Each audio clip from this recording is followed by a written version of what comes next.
दोस्तों, स्वागत है आपका अपने YouTube चैनल एग्जाम अपडेट में। आज मैं बौद्ध धर्म के पश्चात जैन धर्म के साथ दूसरे वीडियो के साथ आपके समक्ष उपस्थित हूँ। ठीक है, बौद्ध धर्म हमने कंप्लीट कर लिया है। अब हम जैन धर्म को कंप्लीट करेंगे। ठीक है, तो चलिए स्टार्ट करते हैं। याद रखिए, जो जैन धर्म का 24वें तीर्थंकर थे। ठीक है, जो जैन धर्म में 24 तीर्थंकर हुए। ठीक है, जिसमें से सबसे अंतिम तीर्थंकर जो थे और जो सबसे मेन माने जाते हैं वो थे महावीर स्वामी, जिनके इर्द गिर्द ये पूरा जैन धर्म हमें देखने को मिलता है। मोस्टली क्वेश्चन यहाँ से एग्जाम्स में पूछे जाते हैं। ठीक है, तो पहले तीर्थंकर कौन थे? तो याद रखिए, पहले तीर्थंकर थे ऋषभ देव। ठीक है, पहले तीर्थंकर थे ऋषभ देव।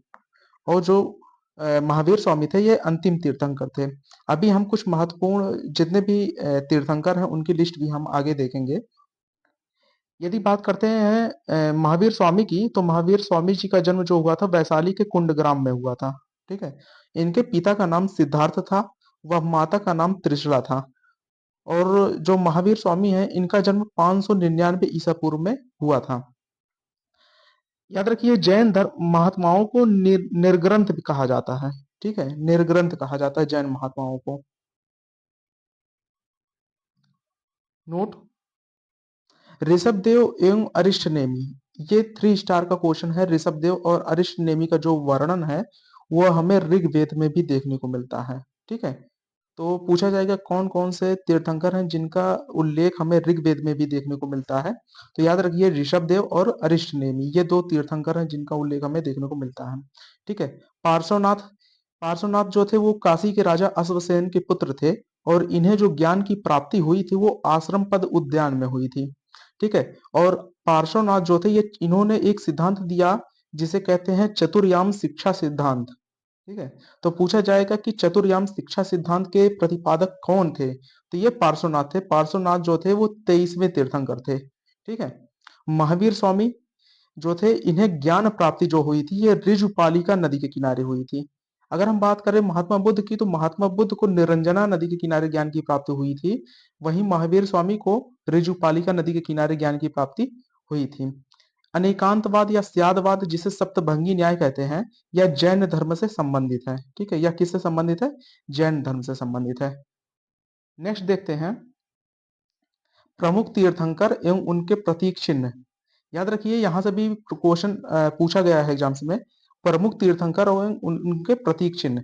ऋषभ देव, ऋषभ देव का जो प्रतीक चिन्ह माना जाता है वृषभ या बैल को माना जाता है। वहीं बात करें पद्म प्रभु की, तो पद्म प्रभु का जो चिन्ह माना जाता है प्रतीक चिन्ह वह है कमल। याद रखिए, यहाँ पे 2 तीर्थंकरों का कमल है। यदि बात करें नमीनाथ की, तो नमीनाथ का नील कमल है। वहीं पद्म प्रभु का जो है कमल है। ठीक है, संभवनाथ, संभवनाथ का जो है प्रतीक चिन्ह वह घोड़ा है। अभिनंदन नाथ, अभिनंदन नाथ जो तीर्थंकर थे इनका जो प्रतीक चिन्ह है वह बंदर है। बात करते हैं पद्म प्रभु की, तो पद्म प्रभु का जो है कमल। ठीक है, पद्म प्रभु को हम देख चुके हैं, पद्म प्रभु कमल। और नेमिनाथ का नील कमल, सॉरी, नमीनाथ का नील कमल। बात करते हैं सुपार्श्वनाथ की, तो सुपार्श्वनाथ का जो प्रतीक चिन्ह है स्वास्तिक। ठीक है, स्वास्तिक या संथिया जैसी जो ये चिन्ह बना होता है अक्सर हमने देखा है। ठीक है, ये स्वास्तिक का चिन्ह है। ठीक है, तो ये जो है किसका है? सुपार्श्वनाथ का है। ठीक है, सुपार्श्वनाथ का है। नमीनाथ, याद रख, नमीनाथ का क्या है? नीलकमल। वही हम बात करते हैं नेमिनाथ की, तो नेमिनाथ का प्रतीक चिन्ह क्या है? याद रखिए, नेमिनाथ का जो प्रतीक चिन्ह है वह है शंख। ठीक है, आगे देखते हैं मल्लिनाथ। याद रखिए, मल्लिनाथ जो थे ये एक प्रमुख तीर्थंकर माने जाते हैं। इनके बारे में कुछ किंवदंतियां प्रमुख हैं। ठीक है, मल्लिनाथ का जो प्रतीक चिन्ह माना जाता है कलश को माना जाता है। बात करते हैं मल्लिनाथ को श्वेतांबर के लोग जो थे वे स्त्री मानते थे। ठीक है, श्वेतांबर को मानने वाले स्त्री मानते थे। वहीं दिगंबर संप्रदाय के लोग मल्लिनाथ को पुरुष मानते हैं। नेक्स्ट, पार्श्वनाथ। पार्श्वनाथ का जो प्रतीक चिन्ह है यह है सर्प। ठीक है, याद रखिए, पार्श्वनाथ का प्रतीक चिन्ह सर्प है। महावीर स्वामी, महावीर स्वामी का सिंह है। जैन धर्म के त्रिरत्न, सम्यक दर्शन, सम्यक ज्ञान और सम्यक चरित्र, ये जो है जैन धर्म के त्रिरत्न हैं। सम्यक दर्शन, सम्यक ज्ञान, सम्यक चरित्र। आगे देखते हैं। कर्मों का जीवन की ओर प्रवाह रुकना।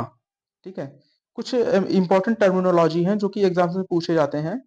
तो उनमें से एक है ये, कर्मों के ओर जीवन को ओर प्रवाह रुकना जैन धर्म में क्या कहलाता था, तो यह परिघटना संवर कहलाता था।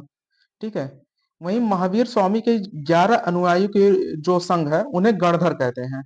ठीक है, जैन संघ का प्रथम अध्यक्ष कौन था, तो जैन संघ का जो प्रथम अध्यक्ष था वह सुधर्मन थे। ठीक है, अंतिम नंद राजा के समय अध्यक्ष कौन था, ठीक है, याद रखिए अंतिम नंद राजा था धनानंद। ठीक है, धनानंद जो कि मगध का शासक था। ठीक है, धनानंद जो था या मगध का शासक था। ठीक है, तो इनके समय में जो अध्यक्ष थे वो कौन थे, संभूति विजय एवं भद्रबाहु। ठीक है, संभूति विजय और भद्रबाहु जो थे ये अंतिम नंद राजा के समय अध्यक्ष थे। जैन संगीतियों से मोस्टली क्वेश्चंस पूछे जाते हैं। ठीक है, तो प्रथम जैन संगीति कब हुई थी, तो याद रखिए प्रथम जैन संगीति 310 ईसा पूर्व में हुई थी। कहां पर, यह पाटलिपुत्र में हुई थी। ठीक है, और इसके जो प्रमुख माने जाते हैं वो स्थूल भद्र को माना जाता है। वहीं द्वितीय जैन संगीति की बात करें तो द्वितीय जैन संगीति 512 ईसा पूर्व में हुई थी। ठीक है, 512 ईस्वी में हुई थी, सॉरी। ठीक है, ये ईस्वी होगा, ईसा पूर्व नहीं होगा। ठीक है, 512 ईस्वी में हुई थी और ये वल्लभी गुजरात में हुई थी। और इसके जो प्रमुख थे वो थे देवार्धिगण क्षमा श्रमण थे। ठीक है, तो ये दोनों जैन संगीतियों को याद रखना है। पहली जैन संगीति पाटलिपुत्र में, वहीं दूसरी जैन संगीति हमें वल्लभी गुजरात में देखने को मिलती है। और दोनों जैन संगीतियों के बीच लगभग 822 साल का अंतर हमें देखने को मिलता है। ठीक है, कितने वर्षों का, 822 वर्षों का अंतर हमें देखने को मिलता है। ठीक है, पहली जैन संगीति 310 ईसा पूर्व में हुई थी, जबकि दूसरी जैन संगीति 512 ईस्वी में हुई थी। नेक्स्ट देखते हैं। अशोक का पौत्र था जिसका नाम था संप्रीति। अशोक का पौत्र संप्रीति यह जैन संरक्षक माना जाता है। ठीक है, माउंट आबू का दिलवाड़ा मंदिर, याद रखिए माउंट आबू का जो दिलवाड़ा मंदिर है ये सोलंकी शासक भीमदेव के मंत्री विमल शाह द्वारा बनवाया गया था। ठीक है, तो माउंट आबू कहाँ पे है, ये राजस्थान में है। ठीक है, राजस्थान अरावली पर्वत की सबसे ऊंची चोटियों में से एक माना जाता है माउंट आबू। ठीक है, नेक्स्ट, जैन ग्रंथ और उसके रचनाकार। यहाँ से भी प्रश्न पूछे जाते हैं मोस्टली यूपीएससी में और यूपीपीसीएस जैसे एग्जाम्स में, यहाँ से प्रश्न पूछे जाते हैं। तो कल्पसूत्र किसकी रचना है, याद रखिए कल्पसूत्र के जो रचनाकार हैं वो हैं भद्रबाहु। वहीं स्यादवाद मंजरी ये मल्लिसेन की रचना है। न्यायावतार, न्यायावतार है सिद्धसेन दिवाकर की। ठीक है, न्याय दीपिका किसकी रचना है, तो याद रखिए न्याय दीपिका जो है यह जैन ग्रंथ है, या इसके जो रचनाकार हैं वो हैं धर्मभूषण। बात करते हैं पंचविंशतिका की, तो पंचविंशतिका के हैं पदम नंदी। नेक्स्ट, परिशिष्ट पर्वन, यह भी एक महत्वपूर्ण जैन ग्रंथ है परिशिष्ट पर्वन। ठीक है, तो इसके जो रचनाकार माने जाते हैं वो है हेमचंद्र, या अत्यंत महत्वपूर्ण है, यहाँ से ये क्वेश्चन पूछा गया है कई बार एग्जाम्स में। द्रव्य संग्रह, द्रव्य संग्रह के रचनाकार हैं नेमी चंद्र। तत्वार्थ सूत्र के हैं उमा स्वामी। वहीं बात करते हैं श्लोक वर्तिका की, तो श्लोक वर्तिका के जो रचनाकार माने जाते हैं वे हैं विद्यानंद स्वामी।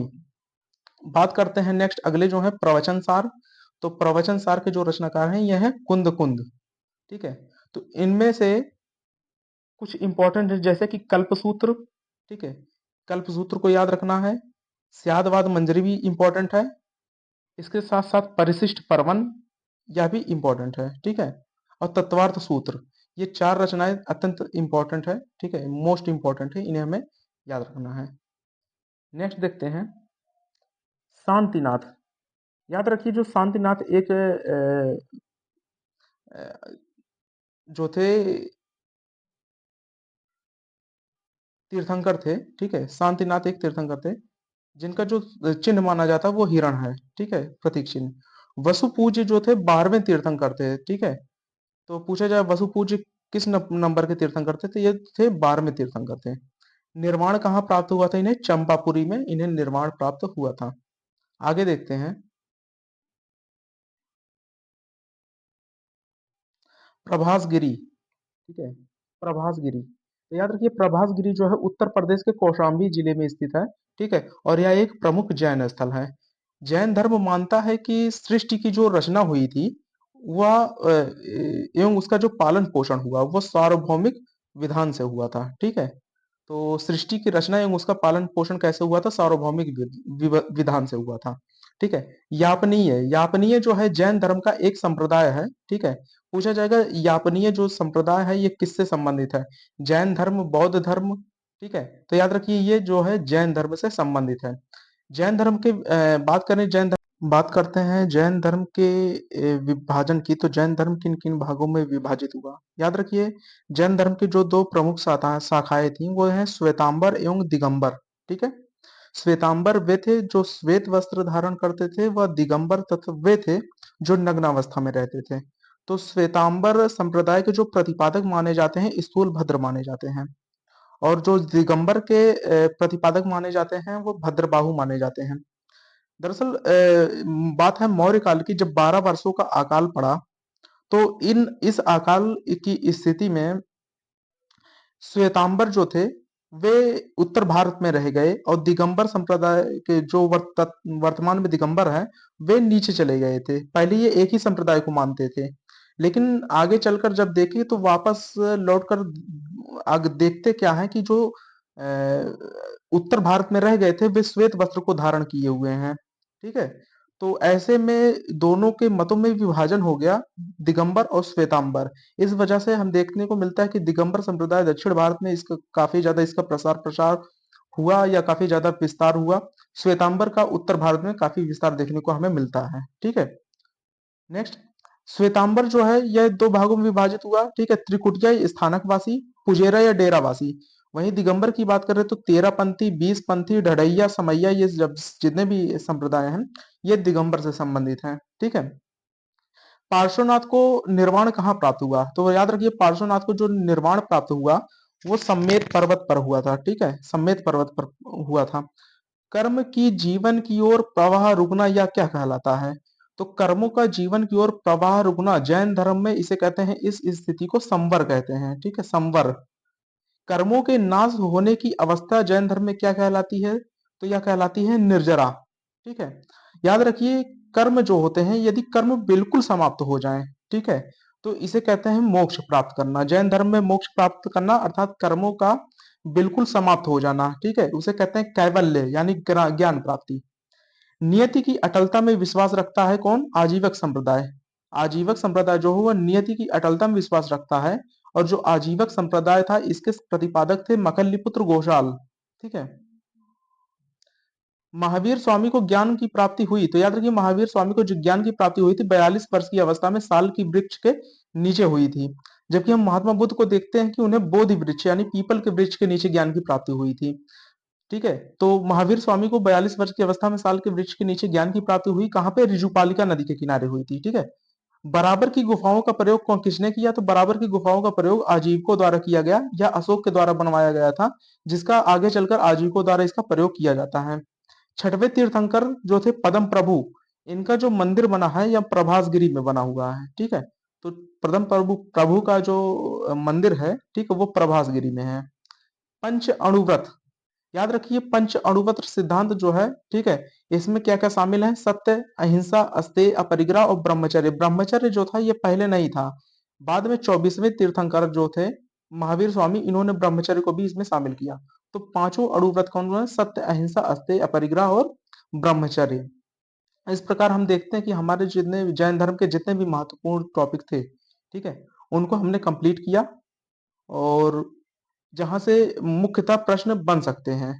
सो अगर आपको ये कंटेंट अच्छा लगा, ठीक है, ये शॉर्ट नोट्स अच्छा लगा, तो आप इस चैनल को जरूर लाइक करें, शेयर करें, कमेंट करें और जरूर से जरूर सब्सक्राइब करें, ताकि लेटेस्ट नोटिफिकेशन आप तक पहुंचती रहे। सो मिलते हैं नेक्स्ट वीडियो में। Thank you so much.